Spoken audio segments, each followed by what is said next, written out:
Details చూస్తే పిఠాపురం నియోజకవర్గంలోని ఉప్పాడ ప్రాంతంలో దీర్ఘకాలంగా వేధిస్తున్న సముద్ర తీర ప్రాంత కోత సమస్యకు శాశ్వత పరిష్కారం లభించనుందని AP deputy CM Pavan Kalyan వెల్లడించారు.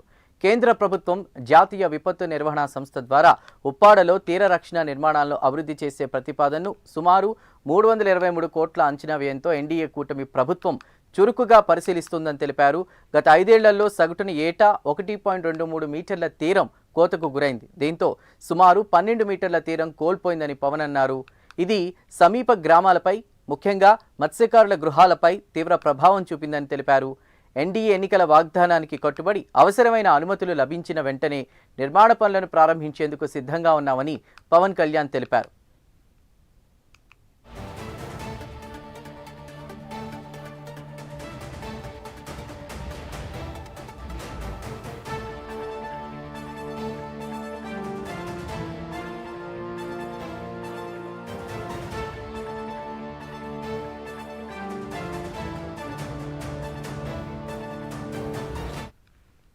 ముఖ్యమంత్రి చంద్రబాబు నేతృత్వంలోని రాష్ట్ర ప్రభుత్వం ఎన్డీఎంఏ ద్వారా కేంద్ర హోం వ్యవహారాల మంత్రిత్వ శాఖకు ప్రతిపాదనలు సమర్పించిందని పవన్ అన్నారు.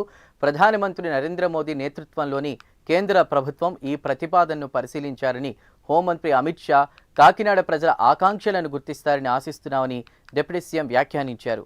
ఆంధ్రప్రదేశ్కు కేంద్ర ప్రభుత్వం ఎల్లప్పుడూ ఉదారంగా సహకరిస్తున్న నేపథ్యంలో ఈ ప్రాజెక్టు ఆమోదం పొంది బాధితులకు వారు ఎప్పటి నుంచో కోరుకున్న ఊరట లభిస్తుందని పవన్ కళ్యాణ్ తన ట్వీట్లో ఆకాంక్షించారు.